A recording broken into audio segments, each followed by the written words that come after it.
കത്ത് തന്റേതെന്ന് തെളിയിച്ചാൽ രാഷ്ട്രീയം അവസാനിപ്പിക്കുമെന്ന് സണ്ണി ജോസഫ്.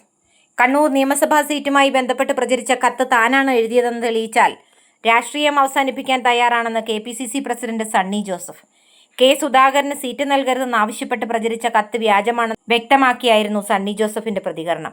കത്തിന് പിന്നിൽ താനാണെന്ന് തെളിയിച്ചാൽ തെരഞ്ഞെടുപ്പിൽ വിജയിച്ചു കഴിഞ്ഞാൽ MLA സ്ഥാനം രാജിവെക്കാനും തയ്യാറാണെന്ന് KPCC പ്രസിഡന്റ് ഇരിട്ടിയിൽ പറഞ്ഞു. കെ സുധാകരനും താനുമായി ഒരു പ്രശ്നവുമില്ല. തന്റെ പേരിലുള്ള വ്യാജക്കത്ത് സംബന്ധിച്ച കേസ് രജിസ്റ്റർ ചെയ്ത് അന്വേഷിക്കണം.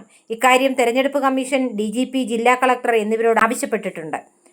താൻ ഇത്തരത്തിൽ ഒരു കത്ത് എഴുതുകയോ അയക്കുകയോ ചെയ്തിട്ടില്ല. ഇത്തരത്തിൽ കത്ത് നൽകിയിട്ടുണ്ടെങ്കിൽ അത് തുറന്നു സമ്മതിക്കാനുള്ള രാഷ്ട്രീയ ആർജവം തനിക്കുണ്ട്. കേസ് രജിസ്റ്റർ ചെയ്ത് അന്വേഷണം നടത്താൻ സർക്കാർ എന്തിനാണ് മടിക്കുന്നത്? ആരാണ് വ്യാജക്കത്ത് സൃഷ്ടിച്ചതെന്ന് കണ്ടുപിടിക്കാൻ സർക്കാരിനെ വെല്ലുവിളിക്കുന്നു. തന്റെയും പ്രതിപക്ഷ നേതാവിന്റെയും പേരിൽ വ്യാജക്കത്ത് ആരാണ് സൃഷ്ടിച്ചതെന്ന് തെളിയിക്കാൻ സർക്കാരും പോലീസും തയ്യാറാകുന്നില്ലെങ്കിൽ കോടതിയിൽ ഏതറ്റം വരെയും പോയി സത്യസന്ധതയും നിരപരാധിത്വവും തെളിയിക്കുമെന്നും സണ്ണി ജോസഫ് പറഞ്ഞു.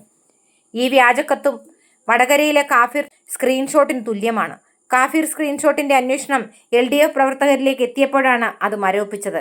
അതിൽ UDF പ്രവർത്തകരെ പ്രതിയാക്കാനാണ് ശ്രമിച്ചത്.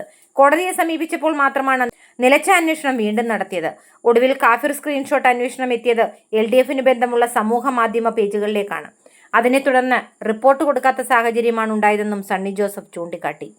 അതുപോലെ ഈ വ്യാജക്കത്തിലെ അന്വേഷണം അറിയാൻ കോടതിയെ സമീപിക്കുമെന്നും സണ്ണി ജോസഫ് വ്യക്തമാക്കി. കെ സുധാകരന് കണ്ണൂരിൽ സീറ്റ് നൽകരുതെന്നാണ് പ്രചരിച്ച കത്തിൽ ആവശ്യപ്പെട്ടിരിക്കുന്നത്. മണ്ഡലത്തിൽ TO മോഹനെ പിന്തുണച്ചും കെ സുധാകരന്റെ വിജയസാധ്യതയെക്കുറിച്ച് ആശങ്ക പ്രകടിപ്പിച്ചും AICC അധ്യക്ഷൻ മല്ലികാർജുൻ ഖാർഗെയ്ക്ക് KPCCയുടെ ലെറ്റർ ഹെഡിൽ നിന്ന് കത്ത് നൽകിയെന്നായിരുന്നു ആരോപണം.